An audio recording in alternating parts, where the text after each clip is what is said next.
later than I originally planned, but that usually happens.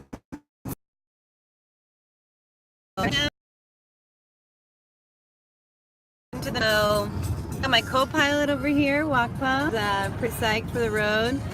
He was actually anxious for the past few days. Every time I would go outside with a load of bags and boxes, he was really clingy. Like, he would try to shoot out the door, which he never usually does, because I was away from him for a month, and that was the longest amount of time we had been apart. So I think he remembers that and really didn't want to be separated, and I don't either. So it was very sweet. Kind of, oh, like, yes, you're coming with me.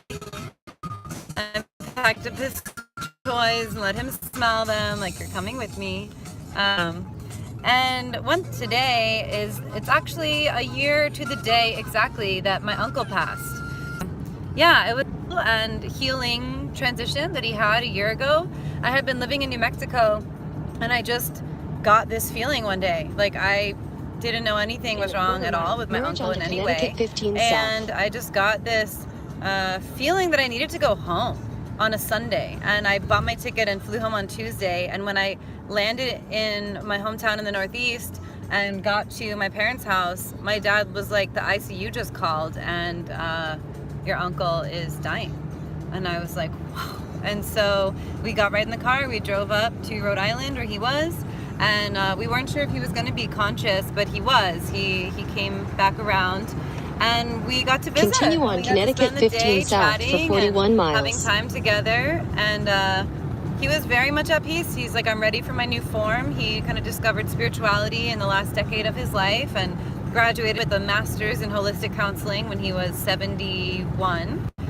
And at this point, he had the opportunity to continue living, but with a tube down his throat. And he said, you know what? Like, I don't want that. So he told the doctors, to their surprise, like, you know, I don't want that, and I want to just be ready and be comfortable and, you know, ready to take my journey. So that was literally a year to the day. And this morning I was standing out there packing in my car with my dad, and we were just, you know, chatting, and I brought his attention to the awareness that it was a year since his brother passed. And at that moment, about 12 turkey vultures flew over us and over the house. And I have never seen them in the Northeast of the United States ever. I've seen them in, like, South America, out west. So it was really significant and really meaningful. And he said, yeah, I've been seeing them out my window from my office for the past few days. I don't know what they're doing here. I've never seen them here. They're big birds. But it just felt really soothing and really healing to me, because when my uncle passed, I saw hawks.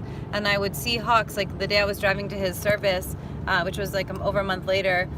There was a hawk flying straight up the middle of the road at me on this little rural town road. And so to see all these birds flying over, you know, as I'm hitting the road and going to travel, I took that as a really good sign.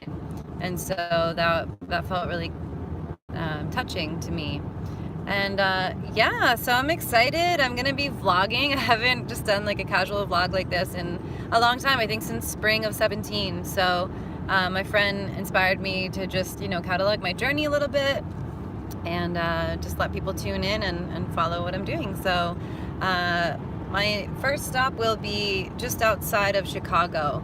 So we'll get there tomorrow and visit a friend, but I'm making pretty quick time out to South Dakota, trying to be there on Saturday. So thanks for tuning in. Talk to you later.